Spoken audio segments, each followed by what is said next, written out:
Hello everyone, welcome to Souvik film review and analysis. আমি সৌভিক, আর এই ভিডিওতে রিভিউ করব রিসেন্ট রিলিজ হওয়া মালায়ালাম সিনেমা উল্লু লুকু, যেটা এখন স্ট্রিম করে গেছে অ্যামাজন ভিডিওতে।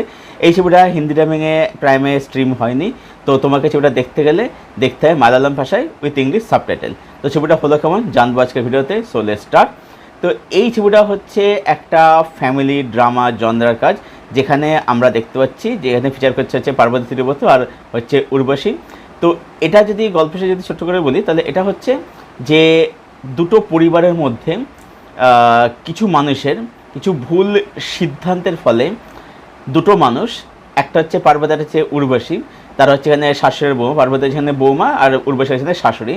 তো এদের দুজনের লাইফে কি ঘটছে, তারা কী কী সাফার করছে, তারা কী ফেস করছে, এবং এদেরকে কেন্দ্র করে যারা জুড়ে আছে সেই মানুষগুলো তারা কী কী ফেস করছে, কী কী সাফার করছে, এই নিয়ে হচ্ছে গল্প।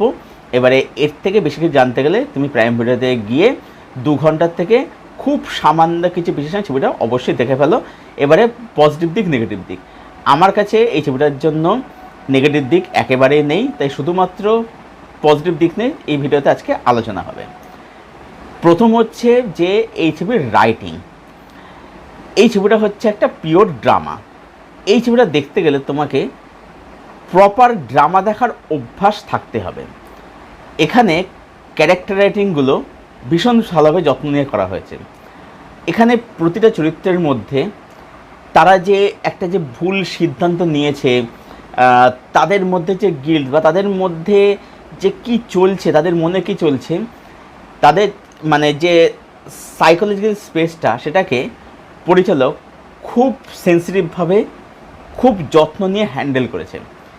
এখানে মূল ফোকাস করেছে হচ্ছে এই শাশুড়ি আর বৌমার সম্পর্কের উপরে।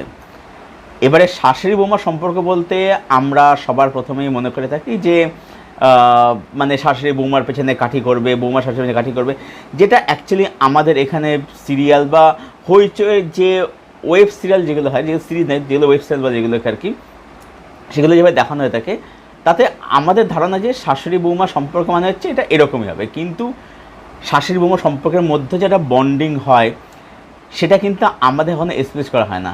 এখানে যেটা দেখাচ্ছে যে এদের দুজনের মধ্যেও কিন্তু ভুল বোঝাবুঝি হচ্ছে, এরা একে অপরকে কিন্তু মিসআন্ডারস্ট্যান্ড করছে, কিন্তু তার পাশাপাশি এরা কিন্তু মানে এদের মধ্যে যে বন্ডিং, যে ইকুয়েশন, সেটা কিন্তু দারুণভাবে এখানে এস্টাবলিশ করেছে।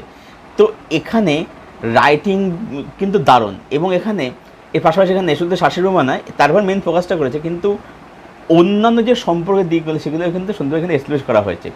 আচ্ছা, এবার যদি বলি এন্ডিংয়ের কথা, এন্ডিং আমি বলবো না কী হয়, কিন্তু যেটা আমার কথা মনে হচ্ছে যে এন্ডিং পার্সোনালি আমার ঠিক লেগেছে। মানে লাস্টে পার্বতী যেটা করে, সেটা আমার মনে হচ্ছে লজিক্যালি এবং প্র্যাকটিক্যালি একদম সঠিক ডিসিশন হয় তার। এবার আমি জানি এটা নিয়ে অনেকের একটু দ্বিমত থাকতে পারে, that is completely fine, but আমার মনে হচ্ছে এন্ডিংটা কিন্তু একদম সঠিক করা হয়েছে।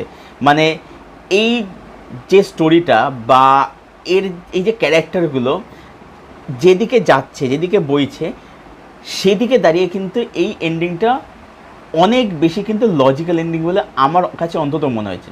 এখানে রাইটিং দারুণ, দুর্দান্ত। আচ্ছা, নেক্সট হচ্ছে এখানে পারফরমেন্স। এই ছবির মধ্যে পার্বতী এবং উর্বশী, যিনি শাশুড়ি চরিত্র লীলাম্মা যে চরিত্রটি, দুজনেই ফাটিয়ে পারফর্ম করেছে, দারুণ কাছে দুজনকে। পার্বতী এমনিতে একজন মানে দারুণ অভিনেত্রী, একজন দুর্ধর্ষ অভিনেত্রী, একজন মানে করিব করে সিঙ্গেলের ছবিতে ইরফান খানের সাথে রীতিমতো পাল্লা দিয়ে অ্যাক্টিং করেছিলেন। তাছাড়াও উইয়ারে বলি, ব্যাঙ্গালোর ডেজ বলি, চার্লি বলি, বিভিন্ন ছবিতে তার অভিনয় মানে রীতিমতো মানে দেখবার মতো দাগ রয়েছে অভিনয় আর কি। দারুণ একজন পাওয়ারফুল অভিনেত্রী একজন, তিনি এখানে ফাটিয়ে অভিনয় করেছেন। তার সাথে যে উর্বশীর কথা বললাম, তিনি দারুণ কাজ করেছেন। সাপোর্টিং যে আছে তারাও তাদের কিন্তু বেশ ভালো সাপোর্ট লেন্থ কিন্তু করেছে। আচ্ছা, ছবিটা টেকনিক্যালি কিন্তু ভেরি ওয়েল মেড। কেন এই কথাটা বলছি, তার কারণ হচ্ছে যে দেখবে এই ছবিটার মধ্যে বন্যার কিন্তু একটা ভূমিকা রয়েছে। মানে যখন সেগুলো হচ্ছে এখন আর কি, তখন দেখবে সেই সময় কিন্তু খুব বৃষ্টি হচ্ছে, বন্যা হচ্ছে। তো এই যে বন্যা হয়েছে, ও দেখবে বাড়ির সামনে সবসময় জল জমে থাকছে, ওরা সাথে নৌকা নিয়ে যাতায়াত করছে আর কি। কারণ ওদের বাড়িটা হচ্ছে অ্যাকচুয়ালি ওই ব্যাক করা যাকে তারা জানতে বুঝতে পারবে, ব্যাকওয়ার্ড এলাকার সংলগ্নে ওদের বাড়িটা আর কি, যার ফলে ওদের সবসময় নৌকা নিয়ে যাতায়াত করতে, আসা যাওয়া করতে আর কি। তো সেই জায়গাতেই বন্যা কীভাবে ওদের মানে জীবনে পথে একটা বাধা হয়ে দাঁড়াচ্ছে, যেখানে বন্যা এই যে প্রাকৃতিক দুর্যোগ সেটা কিন্তু ইসলামের একটা ক্যারেক্টার হয়ে যায়, একটা বলতে একটা ভিলেন হয়ে ওঠে ওদের মানে জীবনে এগিয়ে চলার পথে আর কি, সেটা আমরা দেখেছে। তার সাথে সাথে এখানে ক্যামেরার কাজ বলি, বন্যার যে দৃশ্যগুলো, বৃষ্টির শট বা যখন ওখানে যাচ্ছে যে ড্রোন শট বা যে এরিয়াল শট ইউজ করে সেগুলো দেখতে দুর্দান্ত লাগে। আচ্ছা, এখানে দুটো সিনের কথা বলবো যেটা আমার দারুণ লেগেছে। একটা হচ্ছে যখন ওদের দুজন সবকে রিভিল যখন হচ্ছে আর কি, দুপক্ষে আর কি, আচ্ছা দোষ কিন্তু দুপক্ষেই ছিল কিন্তু, হ্যাঁ মানে এমন না যে দোষ শাশুড়ি ছিল, এখানে দোষ বৌমা ছিল তা নয়, দোষ বৌমা ছিল, দোষ শাশুড়ি রয়েছে, দুজনের দোষ ছিল আর কি। তো একটা জায়গায় দেখবে যখন তাদের সবকে রিভিল যারা করছে একে অপরকে, দেখবে মধ্যিখানে একটা জানলা থাকে, এবারে জানলার মাঝে একটা কাঠের যে তক্তা রয়েছে, এবারে তক্তার এদিকে পার্বতী বসে আছে, ওদিকে উর্বশী বসে আছে, বাইরে কিন্তু হালকালো হালকা আধারের মধ্যে রয়েছে। তার মানে ওটা হচ্ছে ওই যে তক্তাটা যেটা আর কি কাটাতে মাঝখান দিয়ে রয়েছে আর কি, ওটা হচ্ছে অ্যাকচুয়ালি ওদের মধ্যে একটা হচ্ছে কোথাও একটা চির ধরছে, একটা বিভেদ তৈরি হচ্ছে, ঠিক আছে। ওখান থেকে ওদের মধ্যে সম্পর্কে চির ধরা শুরু হয় ওই সিনটার পর থেকে আর কি। ওটা হচ্ছে মেটাফর যে ওদের মধ্যে কীভাবে আলাদা হয়ে যাচ্ছে আর কি। আচ্ছা, এবারে সেম আরও একটা সিন আমরা দেখতে পাই, যেখানে দেখা যায় যে ওই সেম সিনই আর কি, দুজনে তক্তার মানে যে তক্তার মাঝখানে জানলার বসে এদিকে বসে আছে, ওইদিকে বসে বসে আছে আর কি, সেখানে ওরকম সেম একটা সিন, কিন্তু দেখবে বাইরে দেখবে অনেক আলো দেখবে। তার মানে আমার ব্যাপারটা হচ্ছে যে তখন তাদের মধ্যে কিন্তু মানে যে ভুল বোঝাবে বা তাদের মধ্যে ওই যে একটা কনফ্লিক্ট তখন পুরোপুরি মেটেনি, কিন্তু ওই সিনটা দেখবে ভালো করে, তখন কিন্তু ওরা কিন্তু সেটা কিন্তু মেটানোর চেষ্টা করে যায়। আলোটা হচ্ছে আশার আলো, যে মানে এইবার একটা সম্ভাবনা রয়েছে ওদের মধ্যে ভুল বোঝার মিটে যাওয়ার আর কি। তো এই যে ভিজুয়াল, এটা মানে দারুণভাবে এখানে এস্টাবলিশ করা হয়েছে আর কি। এবং ড্রামা দেখার সাথে ডেফিনেটলি মানে খুব মানে এনগেজিং লাগবে, একদম টু দ্য পয়েন্ট ন্যারেটিভ, এটা বলার কোনো অপেক্ষা রাখে না আর কি। একদম মানে শুরুতে শেষ অবধি ছবিটা কিন্তু একদম টু দ্য পয়েন্ট চলে আর কি। তো সব মিলিয়ে বলবো যে উল্লুলুকু এই কথাটার অর্থ হচ্ছে আন্ডার কারেন্ট। তো উল্লুলুকু এই ছবিটা আমার এক কথায় বিউটিফুল লেগেছে।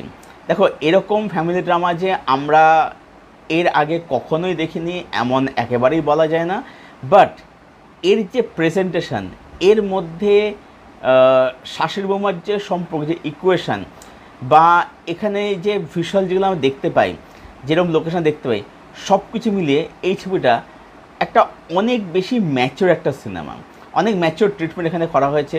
অভিনয়, ক্যারেক্টারাইজেশন, সেগুলোর মধ্যে একটা ম্যাচুরিটির ভীষণভাবে পরিচয় বা ছাপ পাওয়া যায়। তাই সব মিলিয়ে উল্লুলুকু এই ছবিটাকে আমি দেব 8.6 আউট অফ 10। এই ছিল আমার রিভিউ উল্লুলুকু এই মালায়ালাম ছবিটাকে নিয়ে। সত্যি কথা বলতে মালায়ালাম ইন্ডাস্ট্রি ইদানিংকালে যে সমস্ত অসাধারণ সব কাজ করছে, দেখবার মতো মানে একই বছরে তারা একটা ব্রহ্মযুগম আনছে, প্রেমালু আনছে, তারপরে হচ্ছে মঞ্জুমেল বয়স আনছে, দ্য গোট লাইফ আনছে, এত যা নিয়ে আসছে আর কি, মানে সত্যি দেখার মতো। একটা কাঁঠালদা কর্তারা নিয়ে এসেছে, তারপরে হচ্ছে একটা নিয়ে এসছে, তার আগে কন্নুর স্কোয়াড নিয়ে এসছে, মানে তারা একেবারে দারুণ দারুণ কাজ করছে আর কি, অসাধারণ কাজ করছে আর কি এই ইয়ারে আর কি। মানে এই ইয়ার মালায়ালাম সত্যি বলতে পুরো ফাটিয়ে দিচ্ছে একদম আর কি। একটা আবেশাম এসছে, মানে কত রকম জনদের কাছকে যে দেখে মানে সত্যি অবাক হতে হয় আর কি। যাই হোক, তো এই ছিল আমার রিভিউ উল্লুলুকু এই মালায়ালাম ছবিটাকে নিয়ে। যারা ছবিটা এখন অবধি দেখোনি, ডেফিনেটলি ট্রাই করো। তবে একটা কথাই বলবো যে ড্রামা দেখার অভ্যাস থাকলে এই ছবিটা কিন্তু তাদের জন্য একেবারেই নয়। তো ছবিটা অবশ্যই দেখো এবং দেখে এসে কমেন্ট করে জানাও ছবিটা তোমাদের কীরকম লাগলো। আর যারা উল্লুলুকু দেখে ফেলেছো, তোমাদের ওপিনিয়ন কী, মতামত কী, প্লিজ কমেন্ট বক্সে শেয়ার করো। ভিডিওটা ভালো লেগে থাকলে লাইক করো, শেয়ার করে চ্যানেলটাকে সাবস্ক্রাইব করো, পাশের বেল বাটনটাকে প্রেস করে দেবে এরকম আরও রিভিউ পাওয়ার জন্য। আর আমার সঙ্গে জুড়তে চাইলে আমার ফেসবুক লিঙ্ক দেওয়া থাকে নিচের ডিসক্রিপশন বক্সে, সেখান থেকে তোমরা আমার সাথে জুড়তে সাথে ফ্রেন্ড হতে পারো। ভিডিওটা এখানে শেষ করছি। Thank you for watching, thank you for support. দেখা হচ্ছে তোমাদের সাথে আবার পরের ভিডিওতে। Till then, tata.